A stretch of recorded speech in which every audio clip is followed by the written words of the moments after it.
You're telling me that's the 5'8" we're all trusting? Hey everyone, welcome back to another video from A Man Talks NRL SuperCoach, and in today's video we're going to be talking about the best 5'8" options to be putting into your SuperCoach sides. Let's get into it. So the 5'8" position this year is pretty interesting. There's a few decent potential cheap options, but there's obviously going to be a lot of gun players that we have to be considering. And in my opinion, in the 5'8" position, it's really important to get a good gun player because it's a position with a lot of upside and a high ceiling and potential captaincy and vice captaincy options. Firstly, just starting off with Cody Walker. God, if he hadn't scored that 203 points, we actually might be able to afford him a little bit easier. He's based on an average of 74 from last season. If he hadn't had that 203 point game, I think his average would have been 66. So I think he would have been priced maybe the 600k mark, and it would have been a lot easier for us to justify having it in our team. You can see his statistics there. He had a pretty decent base because he was running the ball a little bit more last season. His points were coming from tackle breaks, and his creativity. So many times he was popping up on both sides of the field for the Rabbitohs and just, being the final ball for a try assist or, maybe either run over for himself for a try. And I think he really benefited without Latrell in the side because he was able to just kind of adopt that kind of final ball player on both sides of the field. So I think it'll be really interesting to see how he gets used in this early part of the season, because I think if he does have that roaming floating role, he becomes a really, really solid option. For me personally though, I think I won't go there to start the season, given that the Rabbitohs do have a pretty tough start to the season. In their first 3 games, they played the Storm, the Sea Eagles, and the Roosters. So I think it's a pretty tough first 3 games. And, I'd expect him to be probably averaging less than the 74 points that he's priced at. So as a result, I think it would be a good opportunity to kind of, wait and see how his role looks in the side. And, if he's averaging less than what he's priced at, then he can expect to go down in price after the first 3 rounds.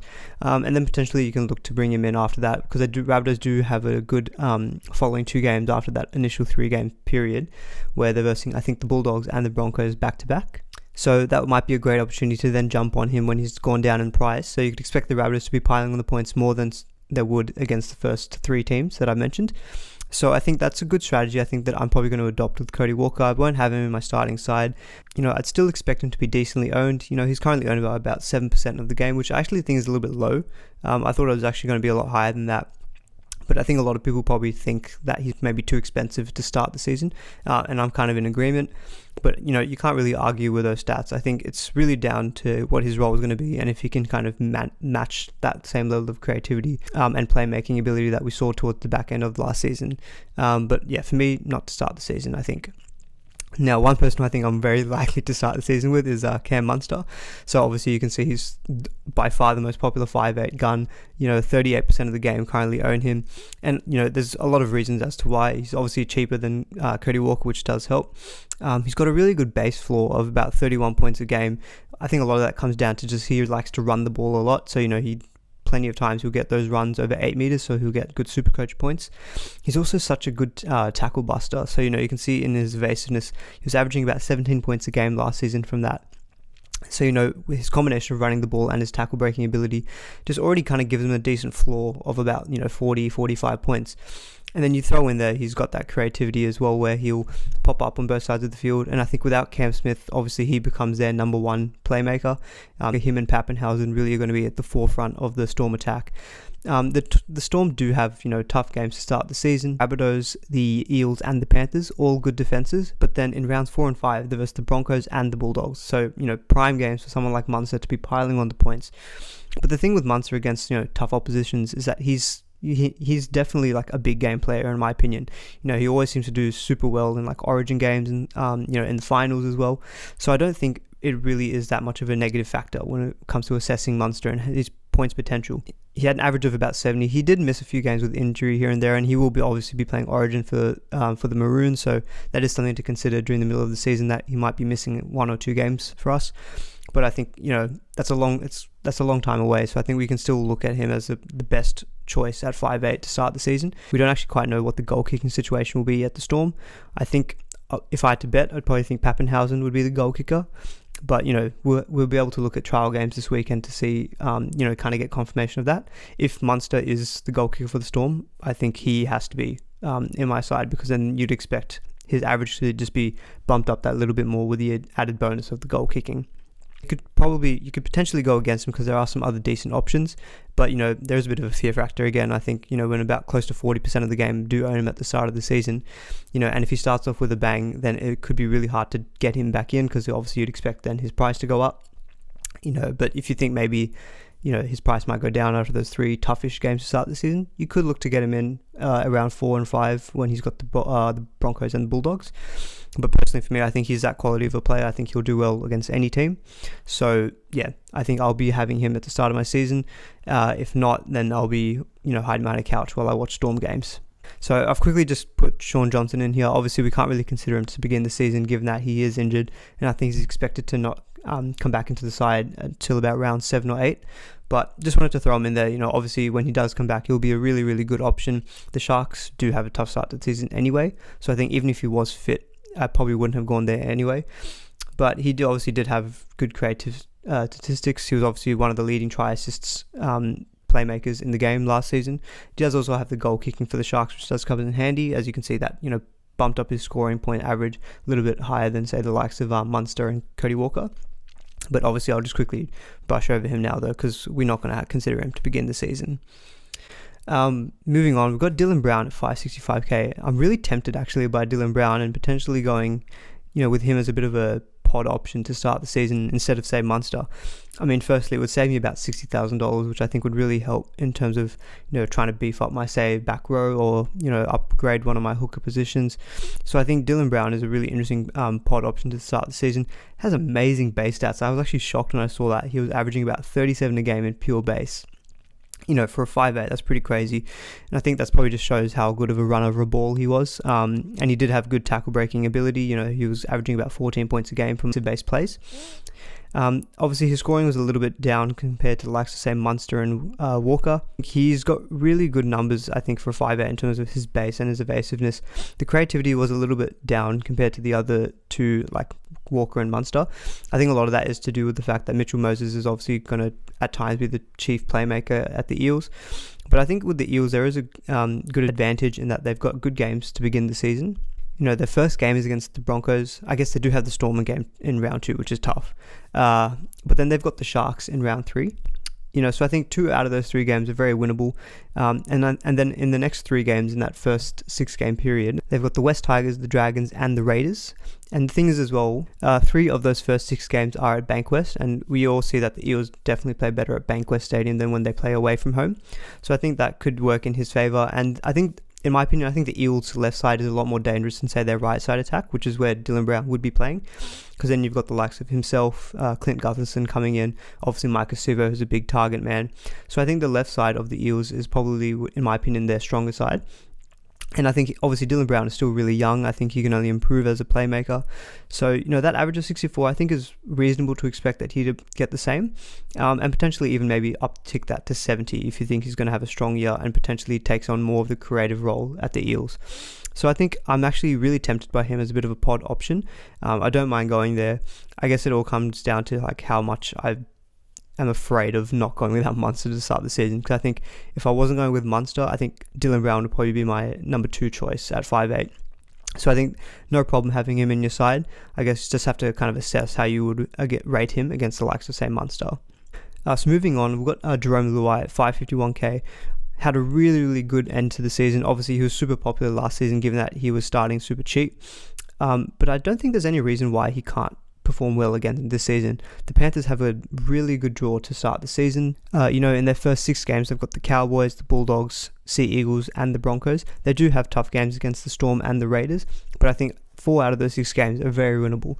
I don't really see too much of a drop-off in terms of the Panthers' attack.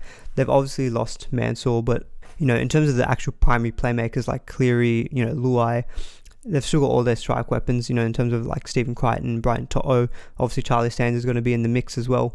So I think I don't really see too much of a drop-off with the Panthers' attack. The combinations are only going to improve. That they showed last season that during the year they just were absolutely killing it in terms of the points they were scoring. And I don't see that really changing too much. So I think Luai really is a tempting option. his base is a little bit lower, obviously than some of the other options that I've got here. But, he made up for that in terms of his creative output, in terms of the number of try assists and line break assists that he was providing, because he really was integral to that left side attack. He could just throw balls to Crichton or Mansour, and, get a lot of points in that way. But I think that does make his scoring a little bit more volatile, given that he doesn't have quite the base floor as some of those other options that I've listed beforehand. But I think I don't expect too much of a drop-off in the Panthers attack, so I think he could still be a good option. I just feel like he's priced kind of at his max potential in terms of that 62 point average, but it's hard to say because the Panthers do have a good start of the season. So I think if you're banking on him actually matching his average, it would be with these easier games. So it's really tempting to potentially even just go with that double off in the halves of Cleary and Luai. I think personally for me, I'd probably rather just go for Dylan Brown for a little bit, more of a pod option, given that Luai is a little bit more owned than Dylan Brown. Otherwise, just go straight up to Munster if I can, if I can stretch to there in terms of a price. But I think not a bad option at all. Definitely one that I think is going to be in more teams, I think, as we get closer to the start of the season. But yeah, overall, I think very solid option. It's just going to be hard for me to fit him into my team. So finally, moving on to Jack White, and I think is a really interesting prospect. I think he is actually someone who I started the season with last year, and he's one of those players who's a bit hot and cold, and I think he just tends to go in some of these runs where he just scores really, really well in consecutive rounds. And I think with him, it's kind of trying to be able to time when you can pick him up. I mean, the Raiders do actually have really decent games to start the season. In their first 4 games, they've got the Tigers, the Sharks, the Warriors, and the Titans in their first 4 games. They do then follow that up with the Panthers and the Eels, but I think those first 4 games, very winnable games for the Raiders. And I think with White, I think it all depends on how we see him running the ball. I think towards the end of the season, we saw he was really just running for it. If he got the ball, he was like, what, I'm just not going to pass it out. I'm just going to go. And he's such a strong runner of the ball. Obviously with that running, his base stats pretty decent at 28 points a game, and he had really good tackle breaking ability. As you can see, he was averaging about, say, 11 a game, which is more than the likes of Luai. So I think it all really depends on how we see him playing and how effective he will be at running the ball. Personally for me, I think I kind of got burnt by him last season because I had him at the start of the year. He started off well with a 90, but then he just had scores running in say the 30s and the 40s. A little bit burnt by him, so I probably have some bias coming in terms of picking him. I just think there's going to be some more consistent, reliable options ahead of him, like Dylan Brown and Munster. I think he's not bad, if you just want to take a bit of a punt. But for me, I just don't see myself going there. I think he's just a little bit inconsistent for me. But yeah, I guess it all depends on how we see him running the ball. And the thing with him, I feel like in the games that he doesn't score tries, he just doesn't seem to get that good floor in terms of point scoring. So I've just got his numbers up here that I'm just having a quick look at. So in those games that he didn't score a try, he was getting scores of about 46, 28, 40, 53, 35, 59, which is not bad, 41, 83, 65. So I think it's kind of indicative of that, in the games where he wasn't scoring tries, rarely getting above the 60 point mark. And I think for me, when I'm looking at my 5'8", I really want a gun player who's going to be getting me 60 points plus consistently. And I just don't think he provides that unless he's scoring tries, which are, obviously very unpredictable as to when he does. So I think for me, I'm probably just not going to go there, but I think he's not bad to start the season, given that the first 4 games are pretty easy for the Raiders. Alright, moving on, we've got some mid-range options at the 5'8" position. I don't think it's really a kind of price bracket I'm looking too much at 5'8". I just think, given that you want to emphasize your gun 5'8" starting position, I think it then creates the need to have more cheap players, and I think this mid-range category can be a bit of a limiting factor in terms of reaching that gun 5'8". But there's a couple of options that I've got here. So, Ash Taylor about 430k. The price is a little bit too awkward for me, but averaging 49, I guess it's okay. You could argue that the Titans, obviously, the season last year was a tale of 2 seasons. The first half was pretty abysmal, and then the second half was absolutely amazing, And obviously they've got new signings like Fafita and Tina Sulma-Ali. So I think, if you think that the Titans are going to continue to do well, Ash Taylor might play a part in that. The thing was, he has a very low base of about 16 points a game. He did have the goal kicking for a time, but I think it was shared between him and Fogarty at times. But I also think Patrick Herbert is now going to the Titans, and I feel like he's going to be the actual goal kicker. So that does actually take away some points from Ash Taylor. Obviously he has pretty decent creative statistics at 21 a game, because obviously he's going to be one of their chief playmakers. You could argue as well that if he's just roaming around the field and he's got weapons like Fafita to pass to, he could just pass to him if Fifita runs over for a line break and a try, and then there's Ash Taylor with his line break assists and try assists, so he potentially could be getting some extra creative points in that regard, but I think that's a little bit hard to call, and I think just at that price it's a little bit awkward for me. So I just personally don't think I'll be going there. Like, I think just spend 100k more and you can get up to the likes of Whiten and Luai, who obviously I've given my thoughts on Whiten maybe being a bit inconsistent as well, but I think that's 100k which is going to be worth spending. You're getting from an average of about 49 to an average of about 60 plus. So I think it's worth paying the extra money for him, for those guys, as opposed to someone like Ash Taylor. Next I had Jake Avarillo. So he does have some advantages in that he's listed both in the centre and the 5'8" role. I don't think I'd actually have him at 5'8". If I wanted to put him in my team, I'd probably put him at centre. But I thought I'd just kind of briefly talk about him here. So he's kind of owned by about 10% of the game. I think most, I would assume, would have him in the centres. He's averaging about 37 points a game last season. Not great in terms of base points. He's getting about 17 a game. I think he did actually have the goal kicking for a time at the Bulldogs. But the thing is, I would expect now with Carl Flanagan moving to the Bulldogs that Avarillo is going to lose those goal kicking duties. We just don't quite know actually what the halves rotation is going to be at the Bulldogs. Obviously, you'd expect Flanagan is going to be the number 7. But in terms of the number 6, you had guys like himself, Lachlan Lewis. They all kind of, I think there's someone else, sorry, I just can't remember off the top of my head. So I think there's just a few players who are going to be competing for that kind of 5'8" position at the Bulldogs. So I guess it's one of those cases where we just wait for Team List Tuesday before the start of the season. And we can see if he's going to be playing in that role. I think if he's playing in a 5'8" role, that is better than him obviously playing at the centres, because that makes him a bit more integral to the attack for the Bulldogs. So you'd expect those creative numbers to go up a little bit. Evasiveness, obviously if he becomes a bit of a running 5'8", you expect potentially some tackle break points from there as well. So I think not a bad option, but I think I wouldn't put him in my 5'8" reserve. I'd probably put him in the centres. But yeah, so a bit of a wait and see, I guess, on if we can get some kind of guidance on his role before the start of the season, before maybe picking him up. And finally got Lachlan Lamb, who I think is a pretty interesting prospect, and I think I'm surprised actually at the moment that he's less owned than Avarillo. I'd expect that to kind of increase as we get closer to the start of the season. At 310k, pretty intriguing mid-range option. He does have 5'8" and hooker dual flexibility, which is really useful actually. And he is tipped to be the starting 5'8" for the Roosters, with Keary moving to halfback. But one thing I noticed with him, I was looking at his stats, and he's got a base average of 28 a game, which is unbelievable. And I think he played some games from the bench last season for the Roosters, where he was coming on as that number 9 replacement. So that might have inflated his base stats a little bit. But there was one game I saw where he was playing at number 7 for 80 minutes, and he scored 37 points in base. So he does get it done, even playing in the halves as well. So I think just for that reason alone, I would choose him above the likes of, say, Taylor or Avarillo, because it just gives you a lot more consistency in terms of what you'd expect his points to be. And obviously, I think the Roosters are a better side than the Bulldogs and the Titans. So I think as his role, improves in the team, you can expect him to be contributing more in terms of the attack and the creative statistics potentially. So I think as a result, that floor of about 30 points could actually go up to maybe about 40. And then I think then he can obviously become a little bit of a mid-range cash cow option. It will be hard to fit him in. I think maybe not a 5'8". Potentially you could flick him up to your hooker position. There is a strategy potentially that you can go with 2 cheap hookers and have someone like, say, Lachlan Lamb and Connor Watson as your starting hookers, and get some other cheap 5'8" in there. That's something that I've seen in a few different teams as well, because then that does open money up for your second row and fullbacks as well. So I think that's not a bad strategy. But yeah, I think Lachlan Lamb, decent shout, only 310k, averaging about 30 points in base. I think if you can fit him into your reserve 5'8" or in your reserve hooker or potentially starting hooker spot, not a bad mid-range cash cow option that I think we can expect to see perform decently well at the Roosters. I guess there is the added question potentially of Sam Walker and how he's going to potentially, play for the Roosters during the year. It could just be a case where he just comes in when Keary potentially gets thrown into Origin, and then we could see a halves combination of Lachlan Lamb and Sam Walker.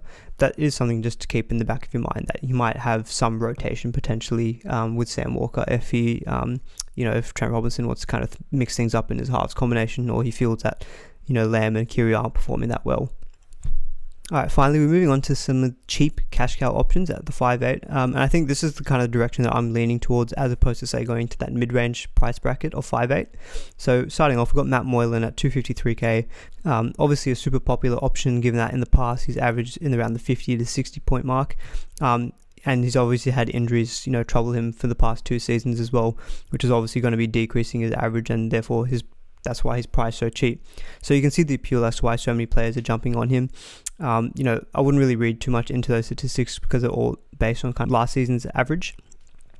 I think for him, it's just purely going to be, selecting him in your side is just going to be based on what kind of output you think you're going to get from him in the Sharks attack. Like, I will mention that the Sharks draw to start the season is a little bit tough. Obviously, they've got the Dragons in round 1, which is not a bad game. Then they've got the Raiders and the Eels, who are both tough. Then they've got the Cowboys and the Roosters. So it's kind of a bit of a mix. They've got 3 tough games, 2 decent games. So I think for me, one strategy I might adopt with Moylan is that I might just kind of wait and see how he goes in the first 2 rounds. And if we can see that he's averaging well above that 29 point price that he's at, just we can jump on him in round 3 and just get the price rise. But I don't think he's going to be a bad option. I think there is the potential there for a cash cow in Moylan, and given that he's in the past that he's been able to average pretty decent scores in the 50s and 60s, if he does score around that, he's probably going to be making about 150 to 200k, which then gives you the option then to upgrade him to one of the more gun 5'8" options. So I think that's a good strategy, and I don't think it's a bad shout to have him.